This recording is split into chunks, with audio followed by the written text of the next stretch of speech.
comes to the avodah, the Shovim, many different people, many different Sfarim talk about different elements, different aspects of what the avodah, the Shovim, what's the avodah. One of the nekudas that the Sfarim talk about, is the union of Akar Satay. The customer says that if you go through the 6 parshas, Shmos Ve'er, Bo, B'Shalach Yisrael, B'Shmatim, so in every single one of the parshas, you find there's an element, there's an aspect of Akar Satay. In the first parsha, the whole name, Moshe Rabbeinu, the whole name of Moshe, it's all Akar Satay. His parents didn't name him Moshe. It was Basi who raised him. She's the one who named him Moshe. So Moshe Rabbeinu carried that name. He carried the name of Akar Satay. Running the family, my grandfather's name, my great-grandfather, so his name was Rabbi. But we switched the tights because of the fact that there was a certain element itself that he was saved from the war because he had an only son, so they wouldn't draft him. So he took on the name tights, and then even after there was no more danger, but he held on to the name. He didn't switch back to Rabbi because he felt also, I guess, for Moshe, this nekuda of that you hold on to the name. You don't just give it away. It's son of Akar Satay. You got to live with. You have to live with the Akar Satay. I think that when it comes to the Kollel, the Kilo, but the Kollel, so we think back to like a couple of years ago, we were more in the fledgling state. We were up there and giving a miftar. I was learning together with Chaim Guri at the time. So over there, we were up there and giving a miftar, and there was a lot of we were going back and forth. It wasn't simple getting the Kollel off the ground properly. And Baruch Hashem was able to have a whole bunch of chashva conversations together with Rabbi Kalish that helped go ahead and give a direction and help give it firmed up the Kollel at that point in time. So definitely a lot of what we're doing here, Second Seder, is credit to the phone calls, the conversations that I had together with the Rabbi Kalish. I think just the point itself, a point to bring out to bring up part of the discourse that we had. So there's a Gemara in Sanhedrin Daf Lamed. I was learning this morning with Yoni Herr. We were learning the Gemara in Sanhedrin Daf Lamed, where the Gemara says over there. The Gemara is discussing when it comes to Dinim Amanis. When you have a psak of Dinim Amanis, and you have a basin of Shalosh, you have three Dayanim, and it comes in, it's not a unanimous psak. Okay, but it's 2 against 1. So when it's 2 against 1, so the Gemara says, Heichi Mechtav. So how do you write up the psak? It's not unanimous. So it's not unanimous, how do you write up the psak? So the Gemara brings out a 3-way machlokes. How do you write up the psak? Rabbi Yochanan says the way to write up the psak is you say Zakai. Just say Zakai. That Zakai, whoever Ploni is, Zakai. That's what Rabbi Yochanan says. Rish Lakish says, you delineate which Dayanim said what. You say Ploni of a Ploni were Mechayev, one Ploni was Zakai, or Ploni was Zakai, and Ploni was Mechayev. You delineate who said what, which of the 3 Dayanim, who are the 2 that said Zakai, and who was the one that said Chayev. That's according to Rish Lakish. When it comes to Rabbi Lazar, the third sheet, he says Midivrein is Daka Ploni. So Midivrein is Daka Ploni. Through the psak, it came out that Ploni was Zocha. And the Gemara over there, Daf Lamed, discusses what's the Nekudas HaMachlokes, what's the nafkamina, what's the nafkamina between these 3 shitas. And so initially it thinks the nafkamina is going to be regarding do you have to pay, do you not have to pay, if you made a mistake, so does everyone have to pay? But the Gemara comes to say at the end, no, the whole Machlokes is centered around Lo Selech Rachel B'Mechel. It's Lashon Hara Sugya. At the end, and then the Sugya comes saying it's Lashon Hara. Rabbi Yochanan says, I'm extremely sensitive to Lo Selech Rachel. Lo Selech Rachel, just say Zakai, and you have no idea what happened in the Psak. Just say Zakai, Ploni Zakai, and that's it. Rish Lakish says, it's Mexica Shikra. It's Mexica Shikra. You don't just, you have to say, Ploni and Ploni said Zakai, and Ploni was the one who said Chayev. That's according to Rish Lakish. Rav says, Rav is Islay Lamar, Islay Lamar. Rav says, I'm concerned about both things. I'm concerned about Lo Selech Rachel, and I'm concerned about Mexica Shikra. Therefore I say, Midivrein is Daka Ploni. I say, Lashon Midivrein is Daka Ploni. Now, bottom line, what's the Nekudas HaMachlokes? Api Avoda. What's the Nekudas HaMachlokes between Rabbi Yochanan and Rish Lakish and Rav Lazar? Seems like they have different natures that are going on. Different natures in Avoda that are going on over here. When it comes to Rabbi Yochanan says sensitivity towards people. Well, say like Rachel. It's all about sensitivity. It's a midas chesed. It's a sensitivity towards other people. I need to be sensitive. It's going to entail that potentially someone might look at someone else in a negative type of way. That's it. I'm staying away from it. Just say zakat. Stay away from it. Stay away from any tzad. You got to be sensitive. You have to. It sounds more like a mahal of an Avraham Avinu. Chesed, cool chesed. Rish Lakish says it's Mefzik Shikra. You can't do that. Mefzik Shikra. This sounds more like a gvura. This Rish Lakish who has gvura, and that's the whole way Rish Lakish became Rish Lakish. Like Rav Yochanan and Rish Lakish were discussing. Rav Yochanan sees the gadlus in Rish Lakish.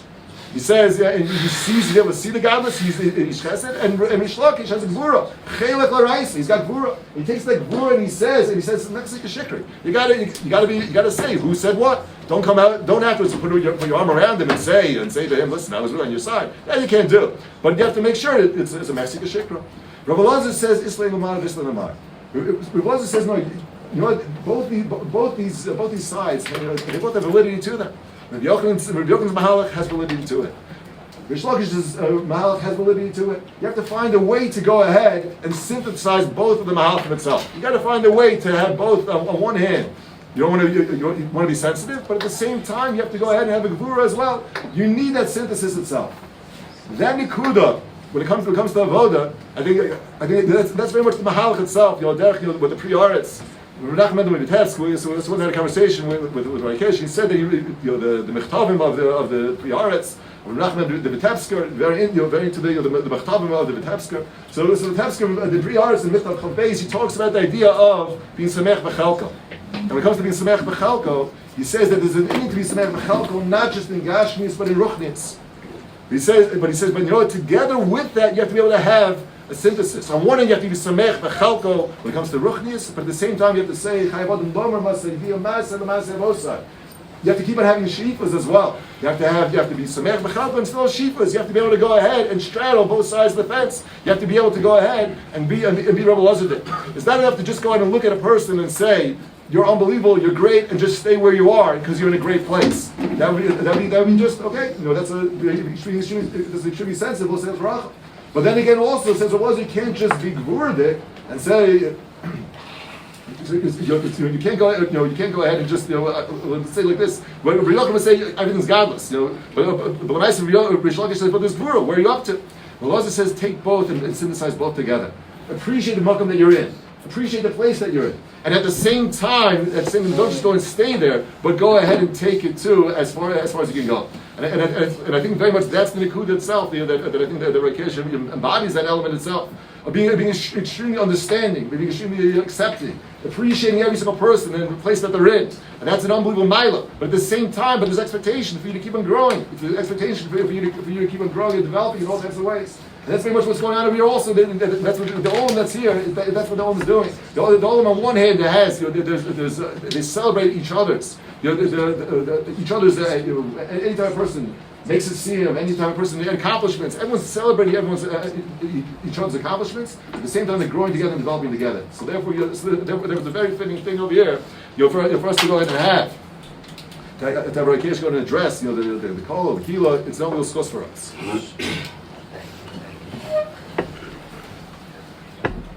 First of all, thank you to Rav Reznick Shlita for his kind words, and the Dvar Torah is beautiful. The three pshatim, beautiful.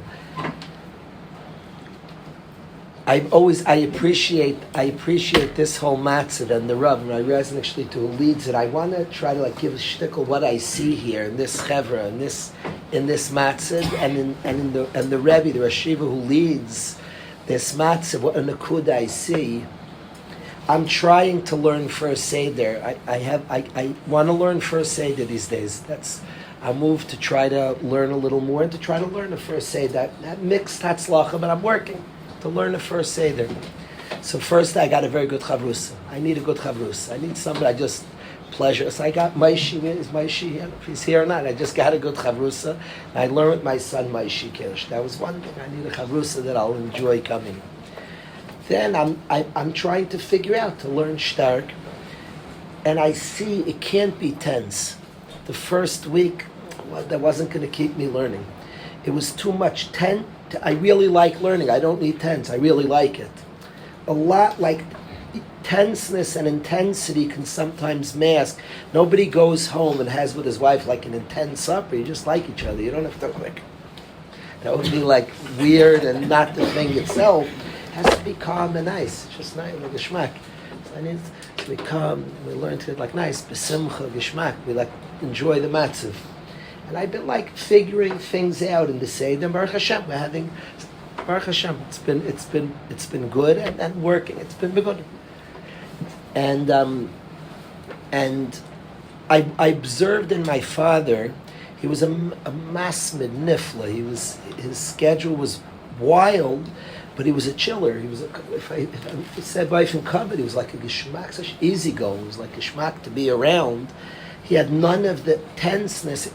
He had a good relationship to Torah, and I learned a big schedule and cared about Torah. But it's just a comfortable relationship to Torah. It wasn't a forced thing. Now, it's not, when I see intensity, people trying. There's nothing.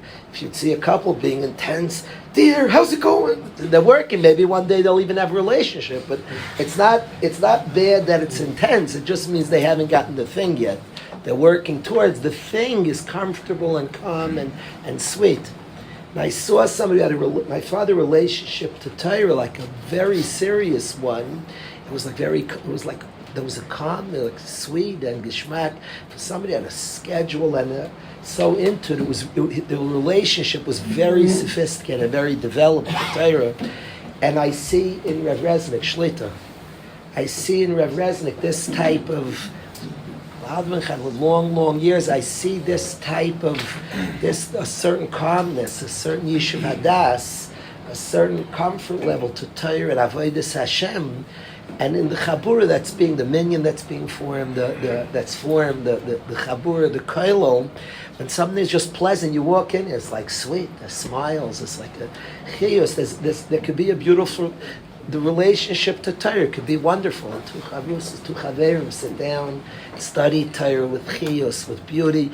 When it works, when I sit with my son and we learn, I'm just thinking, it's just so nice. It's just nice. And the chaver sits down and there's even pilpul chaverim and there's conversations in Torah. There's like a chiyus to it and a beauty and a simcha.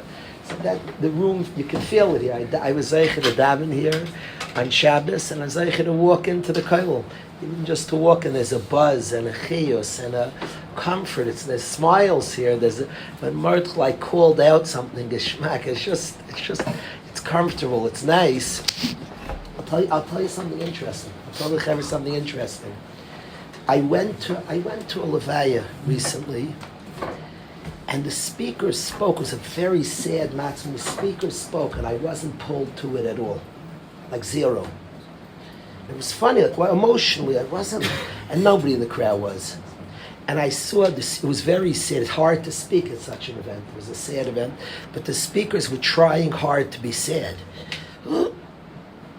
If you let go of this, if you don't express the joke, the smile, then you can't be. You're holding back stuff. Then you can't. If they would have even made a joke, it's normal. When my father's levaya, I made a joke because something funny came to my mind. You feel all different things. If you stifle this, you stifle it all. You're holding stuff back. Instead, you're like present to a thing with your ganzkeit, with everything. All parts are there. If you're there, the levayas that people are present. And that person even could say something even a little funny. And people, whoa, is that appropriate? But they're just present. At my father's shloshim, his friend Rabbi spoke. He had the room crying of laughter. People like, is this? Like people like weren't sure what happened. He said, and it couldn't have been prepared. Something happened, and he said a joke. The whole place, it was huge. People started laughing their heads off. Then is this the right? And then he gave a hesped I made from the best hesped I ever heard in my life, crying. He was just present, so he had something funny to say. I'm not promoting say jokes at hesped. I'm not trying. I am promoting to be present at things. When you learn Torah, we could show up. If you like stifle different things, so then you just stifle. You don't show up to it. You show up to your thing with your type, with yourself. You could have like a geschmacka relationship. I saw in my tati had a beautiful relationship to Torah. It was like just it was comfortable. So you learned Yom Balayla, but you didn't feel tension. You wouldn't say he's intense. He was just it was like so geschmack and easygoing. But then he was learning Yom Balayla. You breathed, I breathed. He learned, but had a beautiful relationship to Torah. So we should be zeicha here. We should be zeicha this Kollel, this shul, this matzav should be zeicha. It's a beautiful thing being built here. Tremendous appreciation to the Rav, to Reznick, tremendous appreciation to Jan, who put so much and invests so much here. And the Kalish zeicha, yes. The Kalish zeicha, a healthy relationship to Hashem and His Torah, a healthy relationship to Hashem and prayer. I'm trying this seder I have. I'm trying. My father's working with me, and he was very, very good with time. And time's hard with me. I'm working very hard to be on time for Shachris, and I found a minion that's just. I need a minion that's like just nice to be at. It's just a pleasant thing, Geschmack. I'll tell you something interesting. I'll tell you something very interesting. I made a decision before Rosh Hashanah that in yeshiva, I had it for myself. I'm not giving any fire-up shmooze. Rosh Hashanah's like real, no fire-ups, nothing. I'm just going to try like just to be present, just show up to whatever is shmak. Like, stop trying so hard. It's here. It's like, there's something real. Just show up, just be present to what is. So in yeshiva, we came in very, no fire-ups, nothing. It was like a shmak. The davening it ended 5 o'clock in the afternoon, davening 5. Shkia was like 5 foot. We had to have the sudu. It would have gone to 7. We could have gone to 7. I wanted to say why, because when you're not intense, you have much more koiches. People were praying like very beautifully. It was like prayer. It was just like people were praying. It was like the tense. You can go like 20 minutes like that, but if it's not comfortable and delicious, you run. I think a lot of my father's strength in Torah. The ability to keep a day that was otherworldly. He had a good relationship to Torah, Chiyus. He was very, very careful. He learned in a way he believed in. It was honest to him. He was a kanoi honesty, like his svara, and he was a kanoi to that because he wanted a lasting relationship to it. The person learns the b'makom shali b'chafetz in a way that he likes, in a comfortable way. You could like triple your output. Your energy becomes more. You could last long. We davened till 5. It was like nothing. It's like because it was so like comfortable, relaxed. It wasn't Kufa, a place that would be much more tense. The davening there. No. How much longer I can't survive? Yeah, people geschmack. Nobody ever was comfortable geschmack. You have much more koiches. So I see a place. There's chiyus. There's smiles. There's koiches here. Accomplish a lot in Torah. It's right for big accomplishments in Torah. Hashem should mizaka us all. Have a beautiful relationship with Him and His Torah. Hashem and His Torah. Hashem and His tefillah Hashem. I wanted to share taka. So we're learning in the mornings. We're learning tefillah hashachar. So I want to share something, a thought, just a thought, and I want to say there's something that it means to me specifically now that I want to share with the Chevra.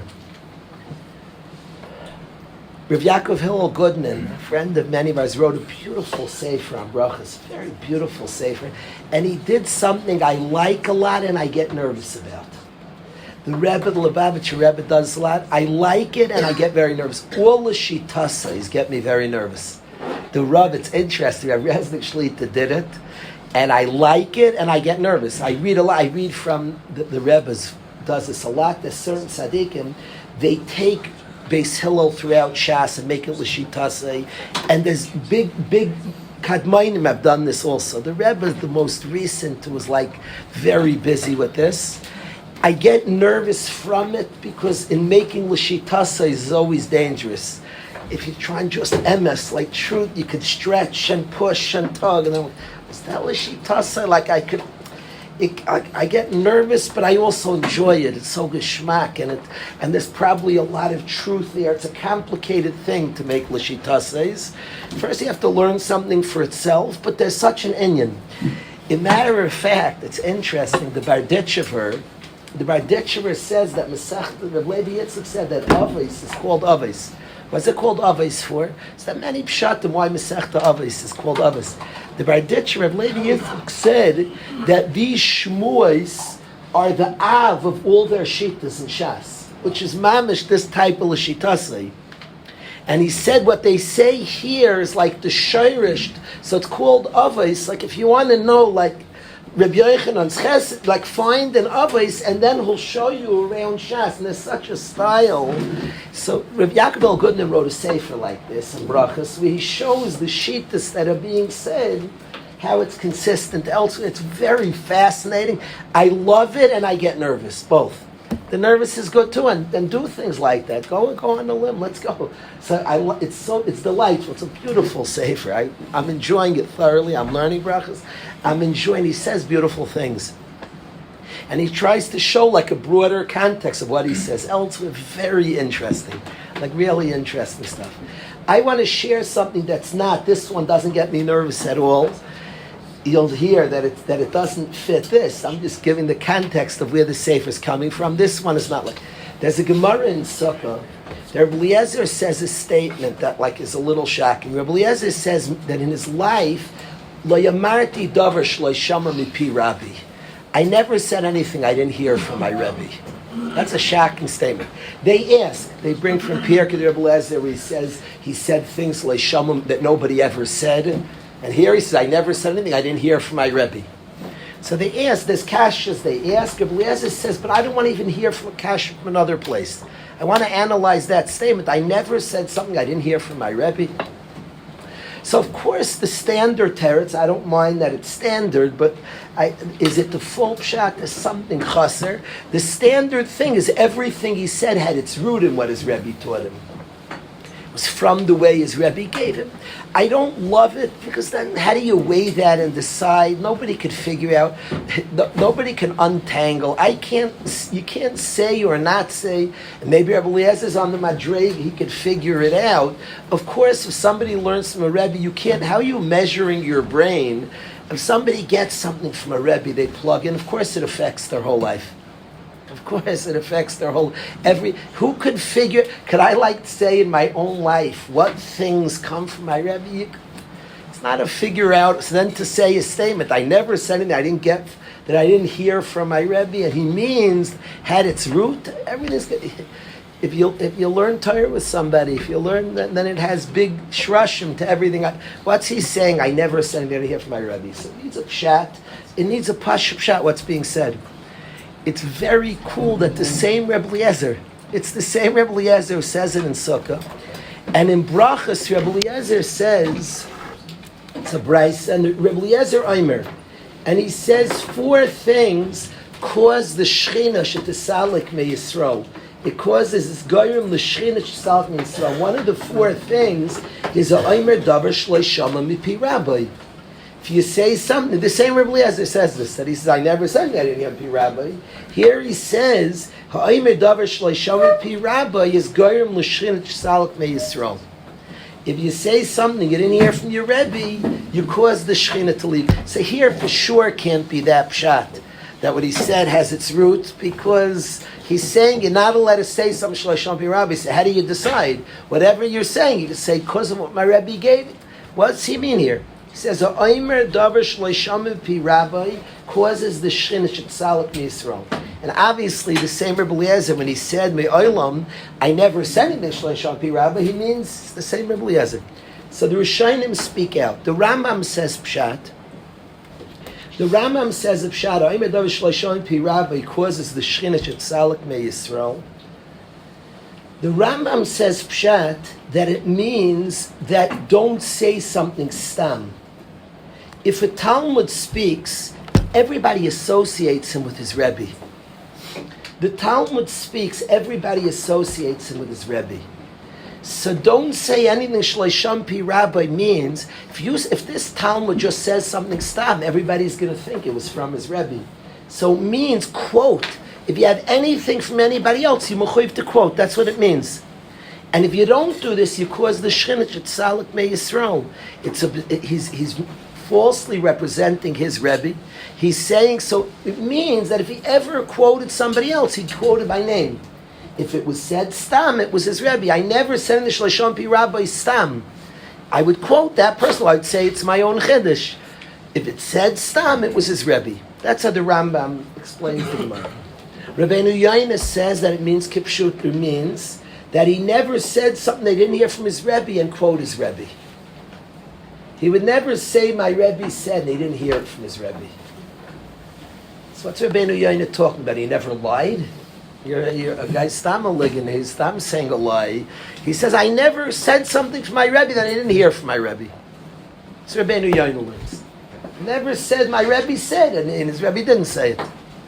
So Shaz, what Rabbeinu Yoina means? Well, that would stam be a lie to do that. I suspect Rabbeinu Yoina means that even if he heard it from his Rebbe, his friend said, Rebbe said, but if these ears didn't hear it, then he didn't quote his Rebbe. He would say, my friend told me my Rebbe said. And that's the lush, and it says, from the peh of his Rebbe, and you quote your Rebbe, that's Gorim Shet. The expectation of a Talmud is that when the Talmud speaks and said, my Rebbe said, he's saying his ears heard it from his Rebbe. If a friend told him his Rebbe said, or he heard his Rebbe said it, so say it that way. My friend said, my Rebbe said. It should be it should be a proper presentation. The Talmud expectation of a Talmud is when he said, my Rebbe said, he's saying in Eidos that I heard my Rebbe say this. You didn't hear your Rebbe say it, so don't say the Eidos to the world. You say, my friend told me Rebbe said it. And when I saw this Rabbeinu Yoina in the Rambam, I was very excited. So my son Moshe with Chavrus says, what are you getting so excited, Dad? Like, Gishma, here. I was like fired up. So he was like wondering, what, say that, shut up. Vakar even took, it's not what he said, even the Shmua that he said,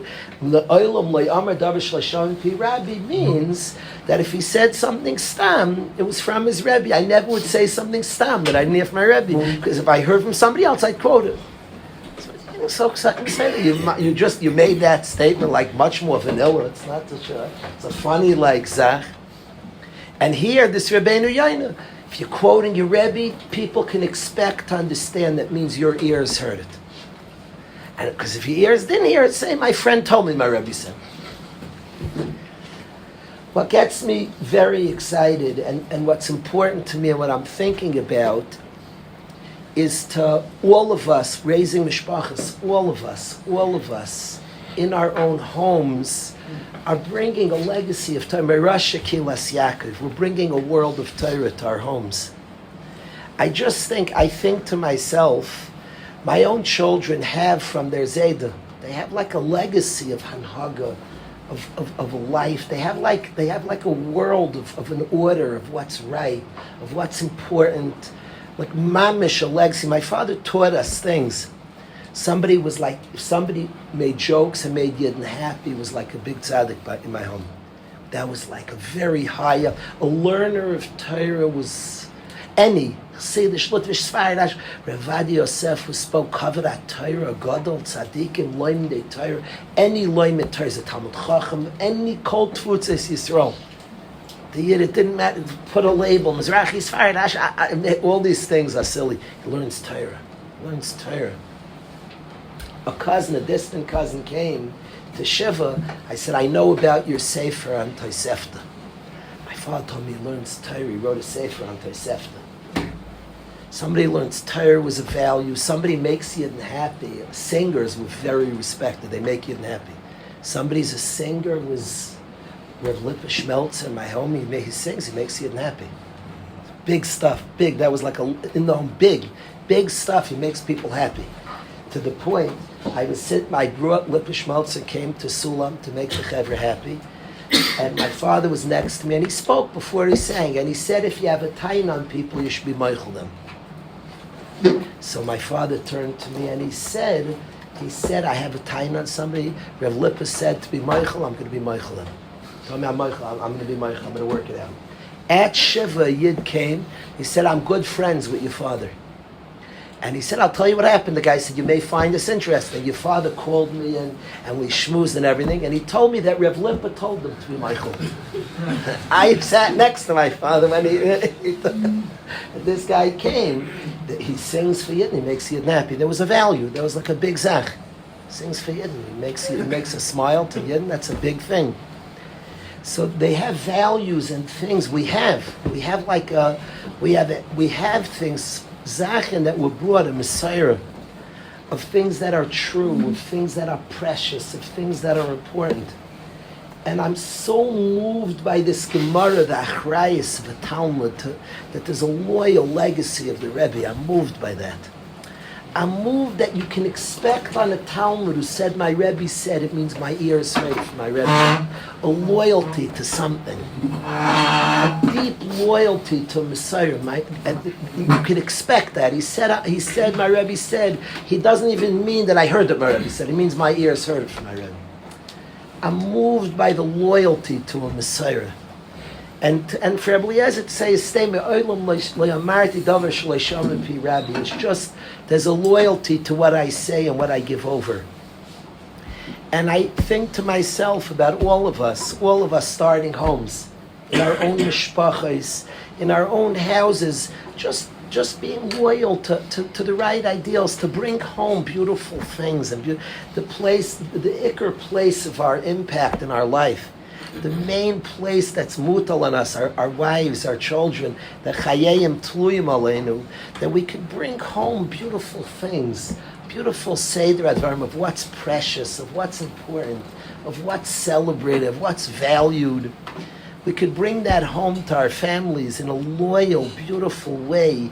The achrayus, what we could bring home and what we can hand. And of course, it's hard. It's hard that everybody lets their guard down at home. But at least to think about this beautiful possibility that we can bring a legacy to our mishpachas of what's precious, of what's important, of what counts.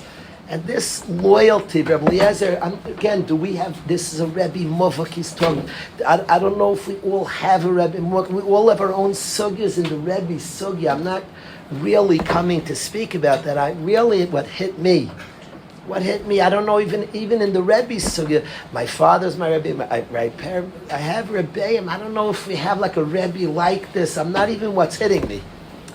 And that's certainly, if somebody's a Talmud of a big Rebbe, there's a sugya of that. That's a sugya, but it's not what's hitting me. What's hitting me is the loyalty to Messiah, the expectation of a Talmud, but the expectation, what the possibility of a Yid, that he could be loyal to what he was taught, to what he learned, and consistent with it.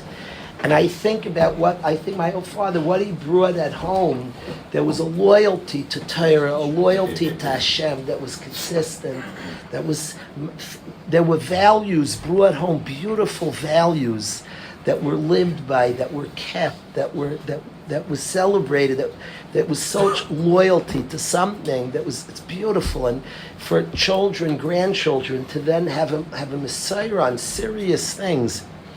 It's interesting, a lot of Avelus is minhag. That's making me crazy. So I would just call him, how do you know you're minhag? I have no idea. And I don't even know how it works. It's almost something, I'll be honest, it sounds like cruel. And Avelus is all minhagim. So should you call, how does that work? My father, it's vild. It's all minhagim. So how do you find your minhag when you're mourning your father's departure? It's very difficult. And most overwhelming is minhagim. So I'm trying to think that there's a minhag not to visit your father the first year. It's such a minhag. So I said, is that my minhag? I have no idea. It's my minhag. I'd love to call my father. Is that our minhag? So I said, the only option is let me think. And I was thinking my father saying, Shaita, you didn't come see me. I went straight to the airport this Kevin. You didn't come see me, Daniel? Serious? You didn't come see me? So then my minhag is to go. That's my minhag. What can I tell you? As far as I looked into the reason not to go, and I was careful with things, I found out what the reason for the minhag not to go. But there's something called minhagim and anhaga. I spoke to my father about minhagim. We had conversations about minhagim. He said, "On paskin minhagim, it's a complicated field when you talk. People even come to a shaylas to a rav about the. It's a complicated sugya when you talk about halachas. Halachim minhagim are huge. Minig Yisrael's kodesh. I'm not trying to be. If I knew my minig wasn't to visit, I just can't figure it out. I don't. An avelis is very complex. An overwhelming amount is minhagim. And there are ways. I'm not coming. There are community minhagim. So you have to find out first if that's the minig hamakim that's very big. Your family, is there such a thing called family minhagim? You have to figure out. I'm not in any way. There's something called minhagim. Minhagim, in some ways, minhagim break halacha. My father always taught me the gra that minhag breaks a din often. I should often, but it breaks a din. Minhagim are big, are very, very big stuff. Minhagim, and to find out minhagim, I'm not chas v'shalom in any way pushing minhagim. Fakert, I'm coming to speak about minhagim. That when I'm thinking about what's your minhag, I ask myself, what's the Messiah for my father? My minhag is to go. My father, he showed up for everybody. He showed up any family simcha was to go. You showed up in our lives, anything big, anything, he came, he was there.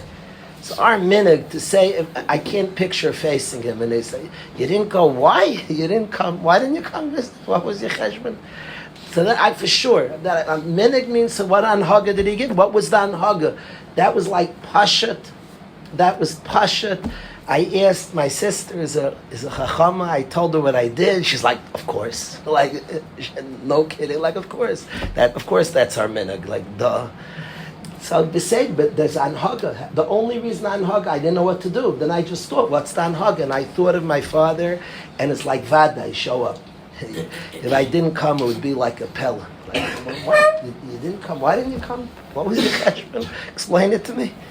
Avada. You show up, avada. That's our minhag. But I just want to say we're all establishing homes. We're establishing our homes to create anhaga that's loyal to our Messiah.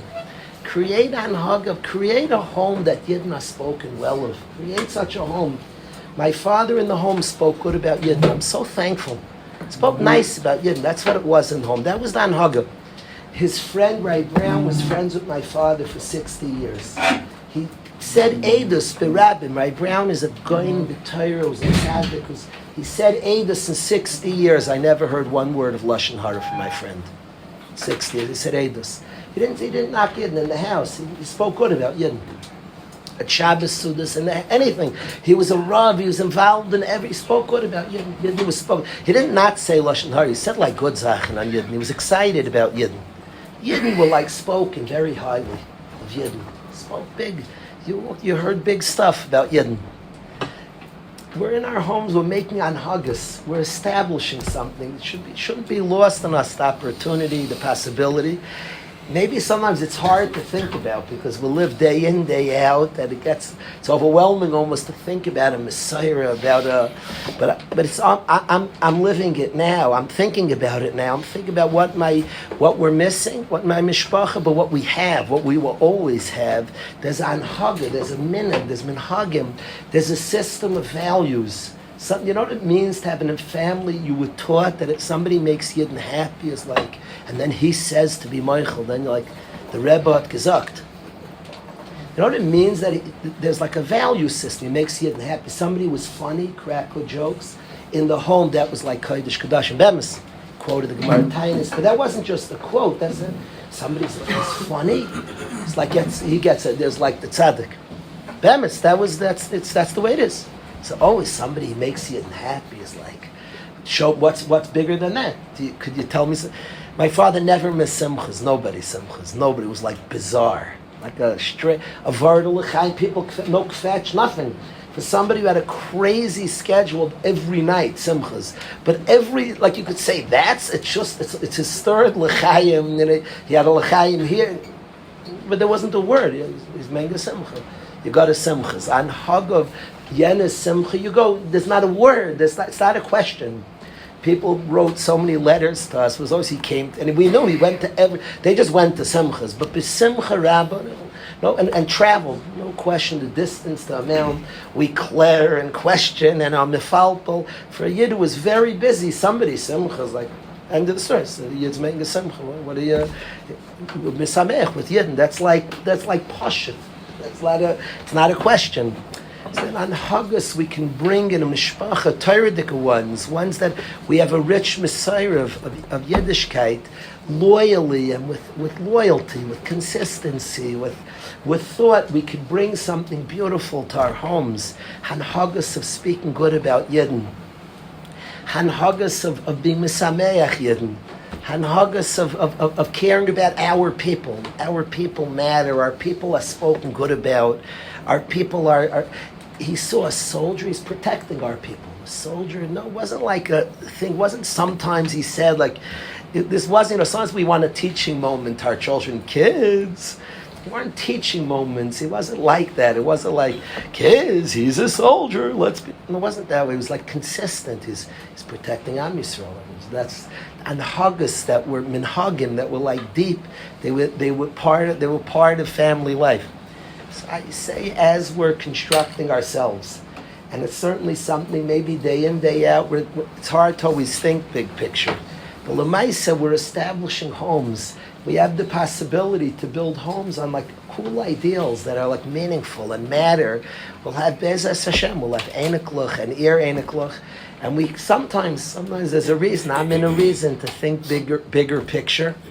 And we could think about establishing an Haga that's loyal to a Messiah. That there's an Eidos, we're saying, each of us in our own homes are saying, and it could be expected, the Eidos is like, you could take it to the bank. We're about something, we stand for things, and these anhagas are deeply in us.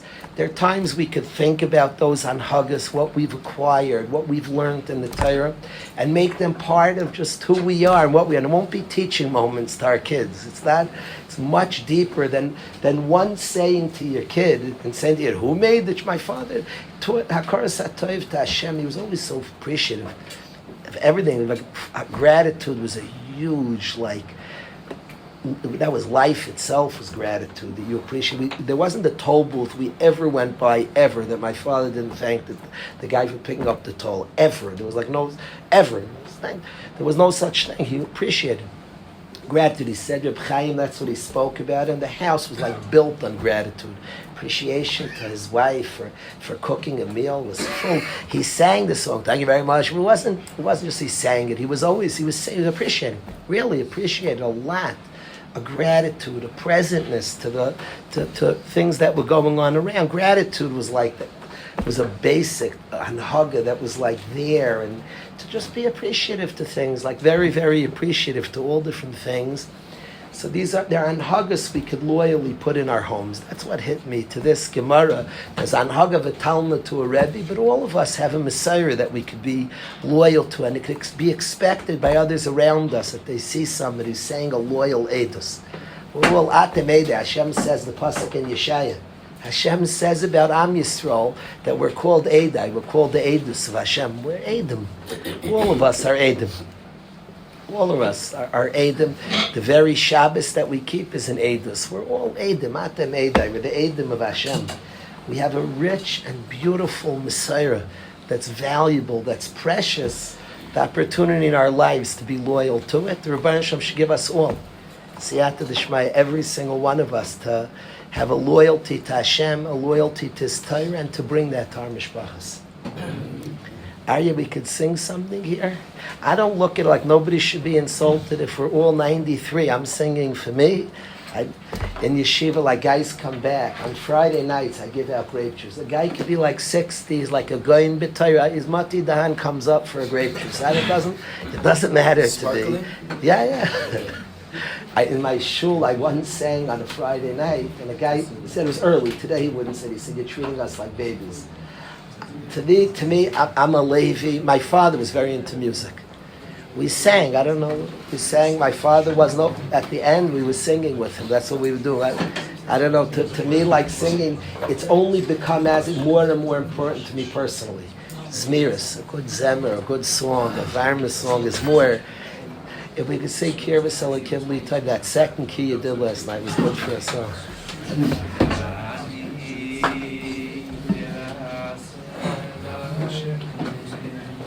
Kirvas Elohim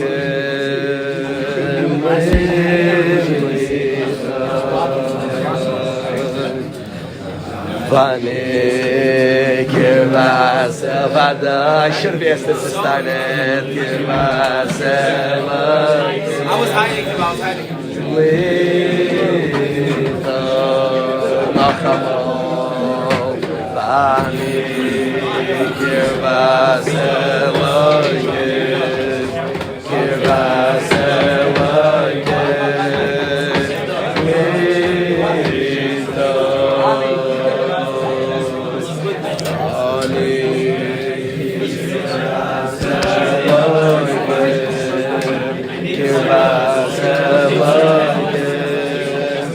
Lito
We have the author of the song. I thank Rabbi Shek.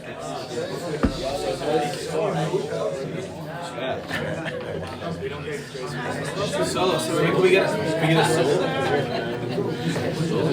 I want to sing the tune. My father used to sing every week. He sang, thank you very much. It came from Dr. Eilenberg, but I like the tune a lot.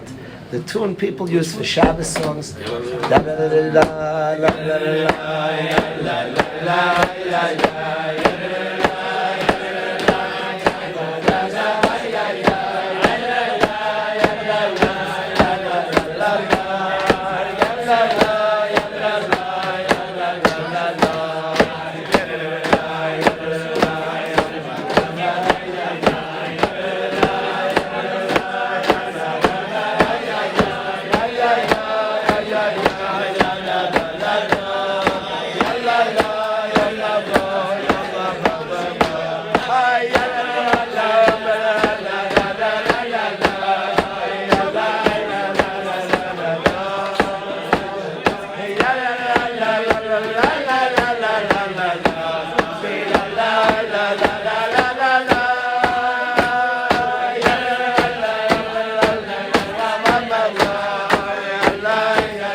to say that whenever somebody publicly, I spoke by the lunch about Shalom Bayis.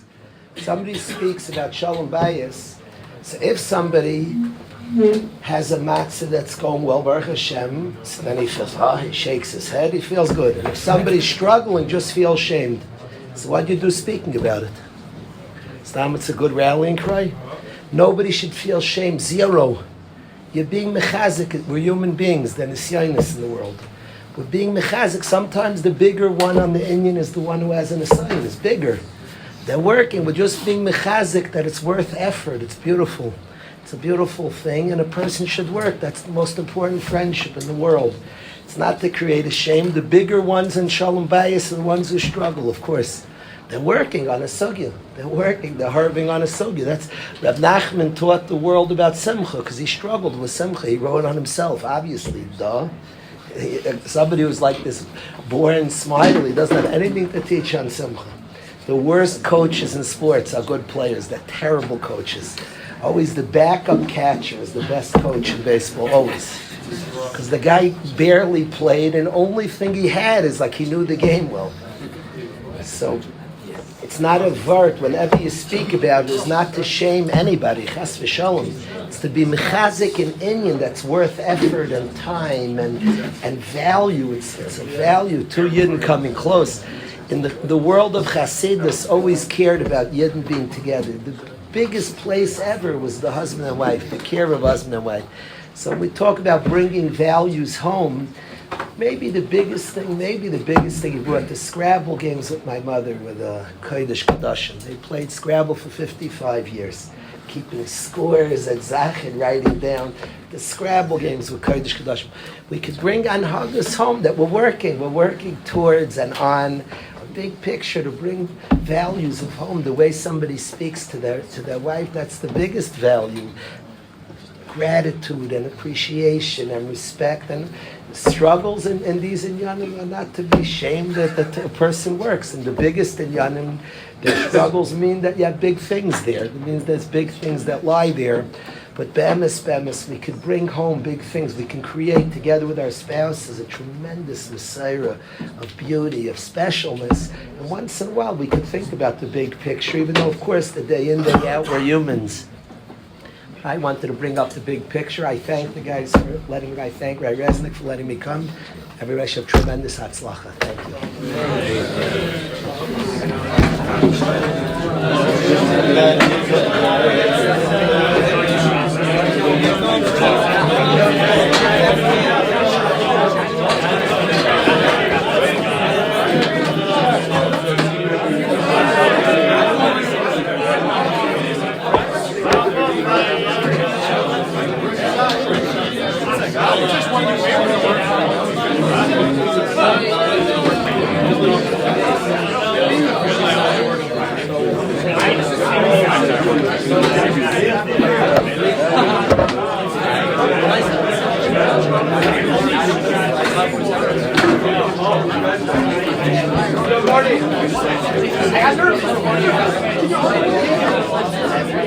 Don't tell me I was waiting for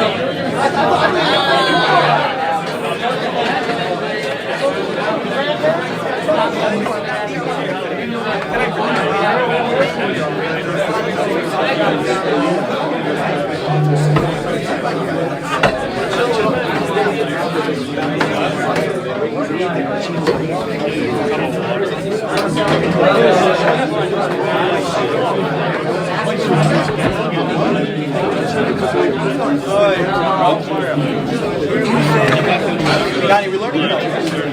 Yeah. 10 minutes, I don't have it.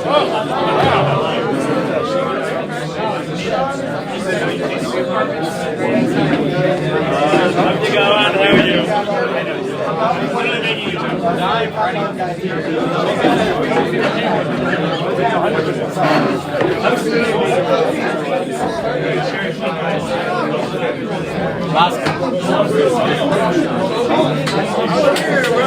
Ozzy, where's the vodka? Honestly, I can't wait for him to make chill tonight. have morning call in the morning. It's the worst show. Waking up Friday morning feels nasty. Yeah. What time's your morning call? 7:25. 7:30. Take me a morning call here now. So. Friday over there at 7:30. I'm worrying about tomorrow. Worry about tonight. What? Worry about tonight. I hear that. It's a good call.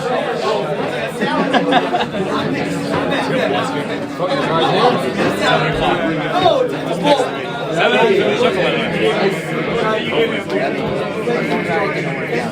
I don't really know what they write. I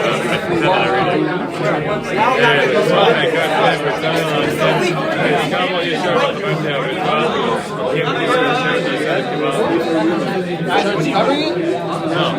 What does it say? It says, I sent them my address. no, you want it, I'll say, you're going to receive, sure, I'll give it to us, covering the cost. It says cover 7 o'clock. That's what I read.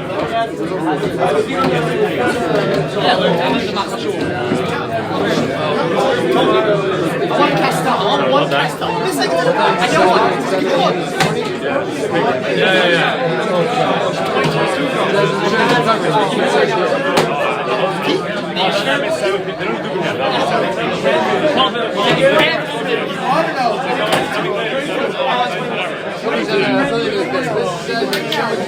You receive the double shirt. Let's see what we got.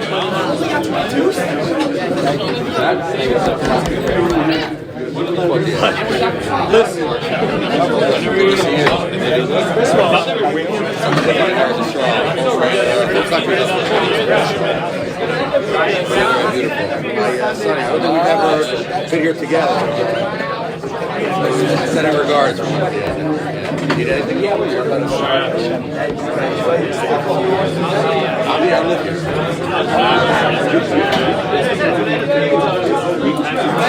here.